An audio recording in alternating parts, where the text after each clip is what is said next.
ಮೊದಲಿಗೆ ಈ ದಿನವನ್ನ ಒಂದು ಸುಭಾಷಿತದ ಜೊತೆಗೆ ಪ್ರಾರಂಭಿಸೋಣ. ಗುರೂಜಿ ತಿಳಿಸಿ. ಖಂಡಿತ. ಕಳೆದ ಹಲವಾರು ದಿವಸಗಳಿಂದ ಹಣದ ಮಹತ್ವವನ್ನು ತಿಳಿಸ್ತಕ್ಕಂಥ ಸುಭಾಷಿತಗಳ ಬಗ್ಗೆ ನಾನು ಹೇಳ್ತಾ ಇದ್ದೆ. ಹಣಕ್ಕಿಂತ ಮುಖ್ಯವಾಗಿರ್ತಕ್ಕಂಥದ್ದು ಜೀವನದಲ್ಲಿ ಯಾವುದು ಅನ್ನೋದನ್ನು ತಿಳಿಸ್ತಕ್ಕಂಥ ಸುಭಾಷಿತ ಇವತ್ತಿನ ಸುಭಾಷಿತ ಆಗಿರುತ್ತೆ. ಇದರ ಸ್ವರೂಪ ಈ ಪ್ರಕಾರವಾಗಿ ಇದೆ. ಸತ್ಯಂ ನಮೇ ವಿಭವನಾಶಕೃತಾಸ್ತಿ ಚಿಂತ ಭಾಗ್ಯಕ್ರಮೇಣ ಹಿ ಧನಾನಿ ಭವಂತಿ ಯಾಂತಿ ಏತತ್ತು ಮಾಂ ದಹತಿ ನಷ್ಟಧನಾಶ್ರಯಸ್ಯ ಯತ್ಸೌಹೃದಾದಪಿ ಜನಾ ಶಿಥಿಲೀ ಭವಂತಿ. ಮೃಚ್ಛಕಟಿಕ ಅನ್ನತಕ್ಕಂಥ ಒಂದು ಗ್ರಂಥದಲ್ಲಿರುವಂತಹ ಸಂಸ್ಕೃತ ಕಾವ್ಯದಲ್ಲಿರತಕ್ಕಂಥ ಒಂದು ಸುಭಾಷಿತ ಇದಾಗಿರುತ್ತೆ. ಈ ಸುಭಾಷಿತದ ಒಂದು ಅಂತರಾರ್ಥ ಏನಾಗಿರುತ್ತೆ ಅಂತಂದರೆ, ಮನುಷ್ಯ ಯಾವುದಕ್ಕೆ ನಾವು ವಿಚಲಿತರಾಗಬೇಕು, ಯಾವುದಕ್ಕೆ ವಿಚಲಿತರಾಗಬಾರ್ದು ಅನ್ನತಕ್ಕಂಥದ್ದು ಇಲ್ಲಿ ತೋರಿಸ್ಕೊಡ್ತಾ ಇದ್ದಾರೆ.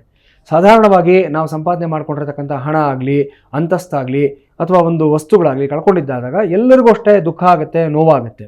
ಆದರೆ ಒಂದು ವೇಳೆ ಆ ಹಣ ಕಳ್ಕೊಂಡ್ರೂ ಸಹ ಮತ್ತೆ ಗಳಿಸ್ಕೊಡ್ತಕ್ಕಂಥ ಸಾಧ್ಯತೆಗಳಿರುತ್ತೆ. ಸೊ ಇದು ಯಾವುದು ಶಾಶ್ವತ ಅಲ್ಲ. ಇವತ್ತು ಕುಚೇಲನಾಗಿರ್ತಕ್ಕಂಥವು ನಾಳೆ ಕುಬೇರನಾಗಿರ್ತಕ್ಕಂಥ ಸಾಧ್ಯತೆ ಇರುತ್ತೆ. ಆ್ಯಂಡ್ ವೈಸ್ ವರ್ಸ, ಇವತ್ತು ಕುಬೇರನಾಗಿರ್ತಕ್ಕಂಥವು ನಾಳೆ ಕುಚೇಲನೂ ಆಗ್ಬೋದು.